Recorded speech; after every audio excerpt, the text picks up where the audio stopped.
Bienvenue pour ce troisième tuto. L'objectif, c'est le ravitaillement, avec ou sans assistance. Je vais venir vous donner quelques conseils pour optimiser au maximum votre première épreuve. La première chose, il va falloir planifier sa course, connaître distance, dénivelé, de manière à pouvoir bien s'organiser par rapport au ravitaillement. Et ensuite, il va falloir planifier les points d'eau, ce que vous allez rencontrer ensuite sur les ravitaillements, entre solides, liquides, pour vivre le mieux possible votre première course. Idéalement, je pense qu'on arriverait à le faire en autonomie avec ce qu'on a. Pues la verdad que muy bien, porque si no has calculado bien tus necesidades y en medio de la carrera necesitas algo, pues la verdad que va muy bien que no estés ahí en el monte abandonado. On a quelques compotes, quelques bars, mais je ne sais pas pour combien de temps ça va durer, donc je sais que ça peut être lent. ¿Dónde dispondremos aparte de lo que llevamos, de lo que hay en las mecánicas?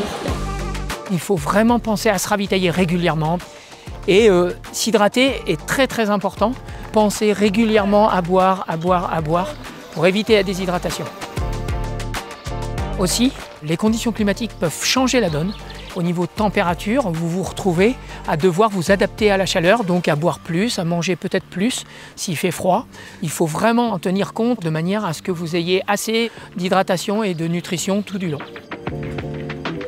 Par rapport à l'alimentation, il va falloir essayer d'amener des aliments qui soient plutôt faciles à digérer. Barres, gel, pour des plus longues distances, des petits sandwichs, ça peut être des boulettes de riz. Il faut essayer de changer les saveurs aussi, avec un peu de salé, un peu de sucré. Ensuite, il y a la partie hydratation. Vous allez avoir des électrolytes à apporter, des boissons isotoniques qui vont vous permettre de bien équilibrer la dépense énergétique. Pensez à tout ça, mais surtout pensez à le tester à l'entraînement. Il faut que ça soit digeste, il faut que votre organisme l'accepte. Après, il va y avoir la gestion des problèmes gastriques. C'est difficile de les prévoir, malgré tout, il faut savoir que ça existe.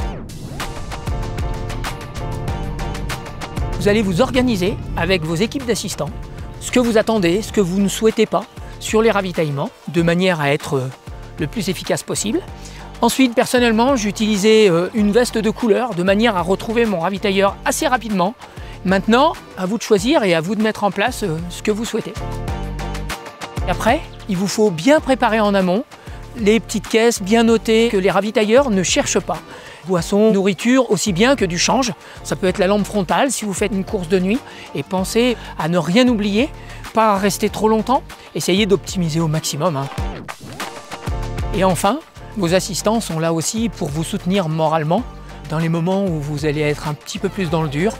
El que haya alguien cuando llegas a los sitios sienta muy bien. Cuando llegas cansado, que haya alguien que te anima y que te espera, viene muy bien. On arrive au terme de cet épisode. Pensez à une chose, c'est à vous faire plaisir. Si vous avez tout bien préparé, le plaisir sera présent. D'ailleurs, le plaisir, ça sera le thème du prochain épisode dans lequel on va se retrouver.